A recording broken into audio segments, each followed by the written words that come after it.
Study IQ world में आपका स्वागत है। नमस्कार दोस्तों आपके अपने चैनल स्टडी आईक्यू वर्ल्ड में आप सभी का स्वागत है। जैसा कि आप लोग देख पा रहे होंगे कि इस समय जो इस महीने में कई बार जो है जम्मू कश्मीर में जो है आतंकवादी हमला हुआ है और उसके उस आतंकवादी हमले में हमारे कई जवान जो है शहीद हुए हैं। तो ये जो हमला हुआ है अभी हाल फिलहाल में आपको पता होगा कि डोडा में हुआ है जो आतंकवादी हमला, उसमें जो है 4 जवान शहीद हो गए हैं।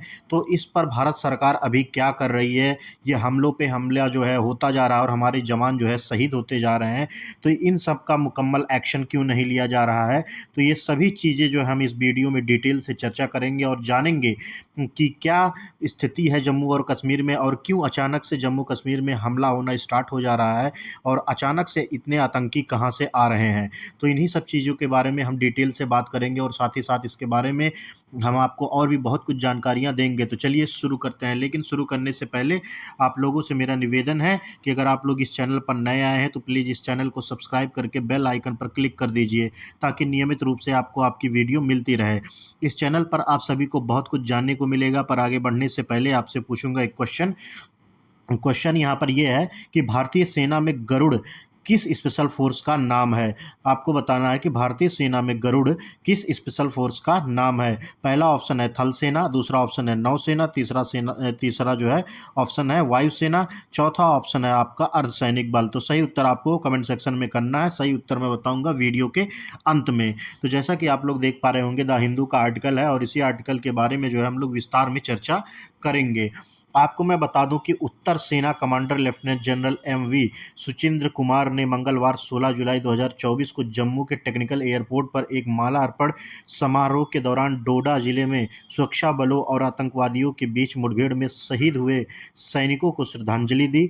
पिछले 3 साल में जम्मू कश्मीर में 119 सुरक्षा बलों के जवान शहीद हुए हैं और इनमें से 40% से अधिक हत्याएं जम्मू डिवीज़न में हुई हैं। तो जम्मू डिवीज़न कहाँ पर आता है और जम्मू में ये अधिकांश जो है हमले क्यों बढ़ रहे हैं, इसके बारे में मैं आपको आगे वीडियो में विस्तार में बताऊंगा। चलिए चलते हैं। जैसा कि आप लोग को मैं बता दूं कि सोमवार को डोडा जिले के देसा जंगल क्षेत्र में अज्ञात आतंकवादियों और सेना के बीच मुठभेड़ में 4 सेना के जवान और 1 जम्मू पुलिस अधिकारी शहीद हो गए, जो जम्मू शहर से लगभग 160 किलोमीटर दूर है। 2021 से पुंछ, राजौरी, कठुआ, रियासी, डोडा और उधमपुर जिलों में आतंकवादियों द्वारा शुरू की गई विभिन्न घटनाओं में कम से कम 51 सुरक्षाकर्मी शहीद हो गए। पिछले 3 साल के विपरीत जब कश्मीर घाटी ऐसी घटनाओं का केंद्र था, तो ये जो है अभी हाल फिलहाल में जो जम्मू कश्मीर में घटनाएं बढ़ी हैं वो क्यों बढ़ी हैं और कहाँ बढ़ी हैं, मैं आपको बता दूं। ये जैसे कि आप देख पा रहे होंगे, ये जम्मू कश्मीर का मैप है, ये आपका पीओके, ये जो पार्ट है पीओके हो गया है, ये आपका अक्साई चीन हो गया है, ये आपका लद्दाख एरिया है और ये आपका जम्मू एंड कश्मीर एरिया है।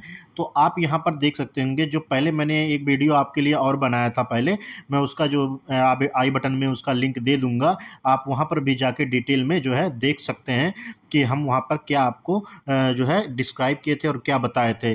तो इस चीज़ में भी मैं आपको वही चीज़ बता रहा हूँ कि यहाँ पर जो जम्मू एंड कश्मीर में जो ये एरिया है, यहाँ पे पुलवामा अटैक और फिर जो भी चीज़ें हैं, मतलब अगर जम्मू कश्मीर में अगर देखा जाए तो जो आतंकवादी घटनाएं होती हैं वो इस एरिया में होती थी, लेकिन अभी हाल फिलहाल में ये घटनाएं जो है यहाँ पर शुरू हो गई है। इसका बहुत बड़ा कारण है कि जम्मू कश्मीर में जो नॉर्मलसी बरकरार हो रही थी धीरे धीरे, उसको कहीं ना कहीं ये है पाकिस्तान की तरफ से जो है यहाँ पर आतंकवादियों को इन्फिल्ट्रेट करके यहाँ पर इस अशांति का माहौल बनाना, मतलब इनका जो है बनाया जाना एक पर्पज़ है, क्योंकि यहाँ पर सितंबर में जो है यहाँ पर इलेक्शन होने वाले हैं जम्मू कश्मीर में।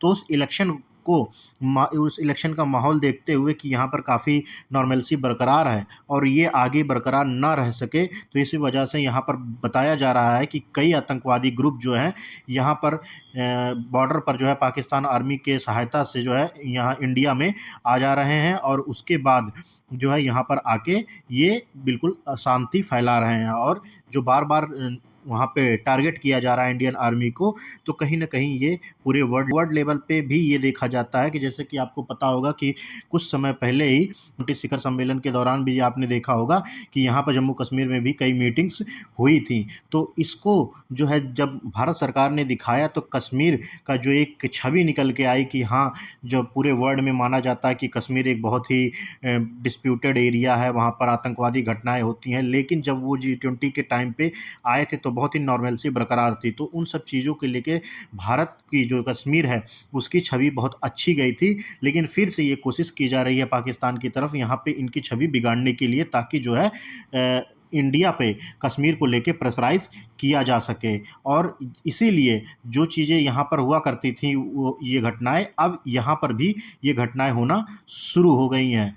तो चलते हैं आपको आगे बताते हैं कि इस साल घाटी में 5 आतंकवादी घटनाएँ और 2 सुरक्षाकर्मियों की हत्या की तुलना में जम्मू में ऐसे 6 हमले हुए जिनमें 12 सुरक्षाकर्मी शहीद हो गए। 2021, 2022 और 2023 में घाटी में रिपोर्ट किए गए घटनाओं की संख्या क्रमशः 126, 103 और 29 थी। एक अधिकारी ने बताया कि सोमवार को डोडा में 4 सेना के जवानों की हत्या के दौरान घेराव और तलाशी अभियान एक विशेष खुफिया इनपुट पर आधारित था। यह पिछले 3 हफ्तों में डोडा जिले के जंगलों में सुरक्षा बलों और आतंकवादियों के बीच तीसरी बड़ी मुठभेड़ थी। आपको मैं बता दूं कि जो यहाँ पर अभी जो डोडा में आतंकवादी हमला हुआ है, ये कश्मीर टाइगर नाम के एक जो है आतंकवादी का ग्रुप है, उन्होंने ये जिम्मा लिया है। और ये कश्मीरी टाइगर जो है, नाम देने से टाइगर तो कोई हो नहीं जाता, क्योंकि ये हमारे जवानों पे छिप कर वार करते हैं, बिल्कुल भेड़िए भी उस तरह जो है झुंड में करते हैं, तो उससे भी गए गुजरे हैं। तो ये कभी हमारे जवानों का तो सामना कर नहीं सकते, इसलिए हमेशा छुप कर ही वार करते हैं। तो जैसा कि मैंने आपको बताया कि जब हमारे जवान जो है जंगल में जाके यहाँ पे जंगल में जाके जो सर्च अभियान कर रहे थे कि यहाँ पे कई आतंकवादी छिपे होने की खबर थी, तो कई आतंकी जो थे वहाँ पेड़ की आड़ लेके जो है हमारे जवानों पर जो है छिपकर वार करते हैं, जिसमें 4 जवान हमारे जो है शहीद हो जाते हैं। और इसकी जो जिम्मेदारी जो है ये कश्मीर टाइगर ने ले ली है। तो अनुमान है कि अभी तक 20 से 25 विदेशी आतंकी एक समूह 30-40 वर्ग किलोमीटर के क्षेत्र में विभाजित होकर हमले कर रहा है। ये सभी कठोर आतंकवादी प्रतीत होते हैं, जिनके पास अत्याधुनिक हथियार हैं। उन्हें स्थलाकृत जो मतलब वहाँ की जो मैप है, जो उनकी जंगल है, उसकी अच्छी जानकारी है, और वो मोटी पत्तियों और जंगल के आवरण का फ़ायदा उठाकर हमले कर रहे हैं। एक फर्जी समूह कश्मीर टाइगर ने हमले की जिम्मेदारी लेते हुए कहा कि सेना पर दो तरफ से हमला किया गया था।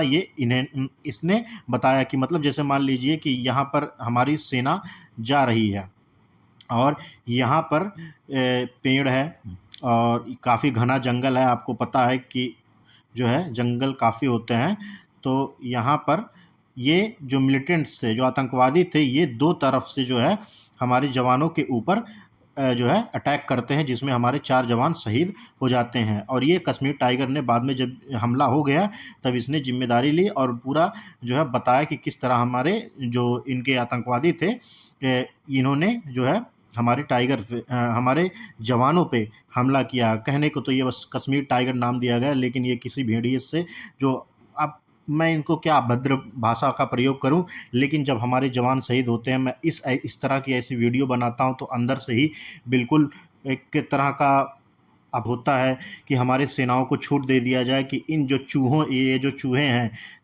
इसलिए मैं कह रहा हूँ, यहाँ पर बहुत से शब्द मेरे मन में आ रहा है, लेकिन वो इस समय पर मैं नहीं कह सकता। लेकिन जब हमारा एक भी जवान शहीद होता है तो बहुत ही दुख होता है। तो अगर हमारे जवानों का भी छूट दे दिया जाए तो ये जो कश्मीर टाइगर जैसे कुछ लोग हैं, तो इनका सफाया बिल्कुल मुमकिन है। लेकिन अभी आप देख सकते हैं कि जब से ये सरकार बनी है, जब से मोदी 3.0 स्टार्ट हुआ है, तब से आतंकवादी हमला कुछ ज़्यादा ही होने लगा है। और वहाँ पर क्या सरकार की मेजॉरिटी ना होने की वजह से ये सब चीज़ें घटित हो रही है, इन सब चीज़ों को रोक नहीं पा रही है मोदी गवर्नमेंट, या फिर कोई एक्शन क्यों नहीं लिया जा रहा है टेररिस्ट के ऊपर? क्योंकि आप देख रहे होंगे कि उरी में जो हुआ था उसके बाद बिल्कुल सर्जिकल स्ट्राइक हुआ था, लेकिन यहाँ पर अभी तक जो है 12 जवान हमारे शहीद हो गए हैं, लेकिन अभी तक आर्मी के द्वारा कोई बदला या फिर किसी भी तरह की सर्जिकल स्ट्राइक अभी नहीं की गई है। आपको मैं बता दूं कि डोडा में जो अधिकारियों ने बताया कि इससे पहले इस समूह में आतंकवादी हमलों के बाद इसी तरह के दावे किए थे, लेकिन यह अधिक प्रचारक मोर्चा केवल कागज पर सक्रिय लग रहा था। जून 2018 में जम्मू कश्मीर केंद्रीय शासन के अधीन है। नवंबर 2023 से केंद्र शासित प्रदेश पर एक पूर्णकालिक पुलिस महानिदेशक नहीं है। वर्तमान DGP R Swain incharge DGP हैं।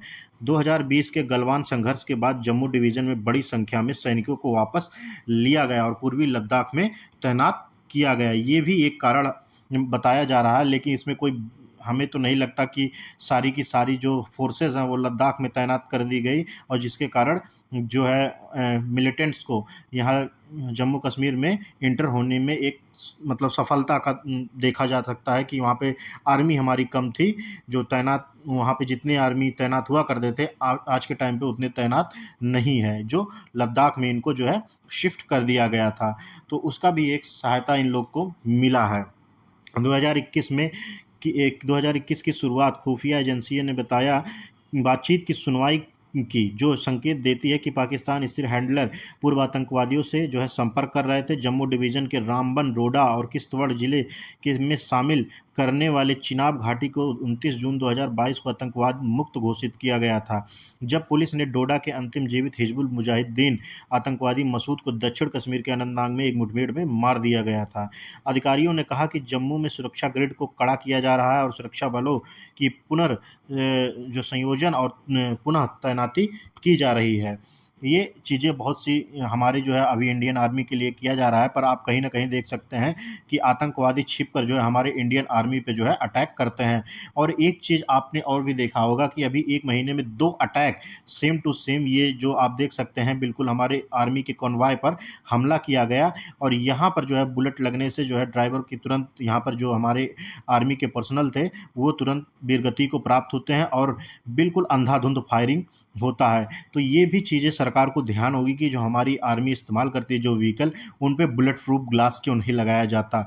इतनी सारी सेनाएं हैं और भी देशों की, और भी देश के सेनाएं को बहुत अच्छी इक्विपमेंट दिया जाता है, लेकिन हमारी सेना जो है अभी भी बहुत से ऐसे लॉजिस्टिक सपोर्ट है जिनको जो उन्हें ज़रूरत है लेकिन आज तक अभी उन्हें नहीं मिली है। उसमें से एक बुलेट प्रूफ गाड़ी भी है, और यहाँ पर बुलेट प्रूफ अगर कांच होता तो बिल्कुल यहाँ पर जो आतंकवादी हमला किए थे, 2 हमला बिल्कुल एग्जैक्ट टू मतलब वो आप कह सकते हैं कॉपी पेस्ट वाली बात थी कि डायरेक्ट जो है हमारे कॉन्वॉय पर जो है हमारे जवानों के कॉन्वॉय पे हमला किया गया था, और जिस वजह से 4 से 5 जवान शहीद हुए थे। और इस तरह की जो है हम लोग को सबक लेना चाहिए और हमारे आर्मी पर्सनल के लिए सुरक्षा मुहैया कराना चाहिए। तो इस रिपोर्ट में फ़िलहाल इतना ही। आपको एक चीज़ और बता दूं कि देसा जंगल हमला जो सुप्रीम कोर्ट के द्वारा निर्देशित समय सीमा 30 सितंबर को जम्मू कश्मीर में विधानसभा चुनाव कराने के लिए आ रहा है। 2019 में संविधान के अनुच्छेद 370 के तहत जम्मू कश्मीर की विशेष को संसद द्वारा समाप्त कर दिया गया था और पूर्व राज्य को 2 केंद्र शासित प्रदेश में विभाजित कर दिया गया था। जम्मू कश्मीर और लद्दाख बाद में बिना विधानसभा के सेना के अलावा जम्मू कश्मीर में लगभग 60,000 केंद्रीय रिजर्व पुलिस बल के जवान तैनात है। जैसा कि मैंने आपको बताया कि जो है यहाँ पर चुनाव का माहौल है, सितंबर में चुनाव होना है, तो उसको लेके कहीं ना कहीं ये लोगों में डर बैठाने की जो है अभी मुहिम ये लोग चला रहे हैं आतंकवादी, कि लोगों के अंदर डर हो और घरों से निकलकर ये जो है वोट ना डालें, और कहीं ना कहीं चुनाव में विघ्न डालने की इनकी मंशा है। तो ये सब चीज़ अभी देखना होगा, जैसे कि जब तक सितंबर चुनाव नहीं हो जाता तब तक जम्मू कश्मीर जो है काफ़ी सुर्खियों में रहेगा। तो इस पर कोई और अपडेट आती है या फिर हमारी इंडियन आर्मी जो है, आपके मन में क्या है कि इंडियन आर्मी को कोई सर्जिकल स्ट्राइक करना चाहिए, मुंहतोड़ जवाब देना चाहिए? तो जैसा हो आप अपने जो आपकी मंशा है या फिर आपका कोई जवाब है तो हमारे कमेंट सेक्शन में ज़रूर कीजिए। आपको क्या लगता है कि हमारी इंडियन आर्मी को क्या करना चाहिए? सरकार क्यों चुप बैठी है ऐसी चीज़ों पे? अब तक सरकार इस पर कोई रिएक्ट क्यों नहीं कर रही है? तो इन सभी चीज़ों को लेके आप अपने जो है आप अपना जो है प्रश्न या विचार जो है आप अपने कमेंट में साझा कर सकते हैं। और इसी की रिपोर्ट के साथ जो है हम लोग इस वीडियो का अंत करते हैं और चलते हैं अपने क्वेश्चन की तरफ। हमारा क्वेश्चन ये था कि भारतीय सेना में गरुड़ किस स्पेशल फोर्स का नाम है? तो इसका राइट आंसर हो जाएगा वायुसेना। वायुसेना में जो है स्पेशल फोर्स गरुड़ जो है एक स्पेशल फोर्स का नाम है। तो ऑप्शन नंबर 3 जो है राइट आंसर हो जाएगा। तो इसी नोट के साथ इस वीडियो का अंत करते हैं और आप सभी से मेरा निवेदन है कि मेरे स्टडी IQ वर्ड चैनल को सब्सक्राइब करके लाइक कर दीजिए। तब तक के लिए आप सभी को मेरा नमस्कार। जय हिंद, जय भारत।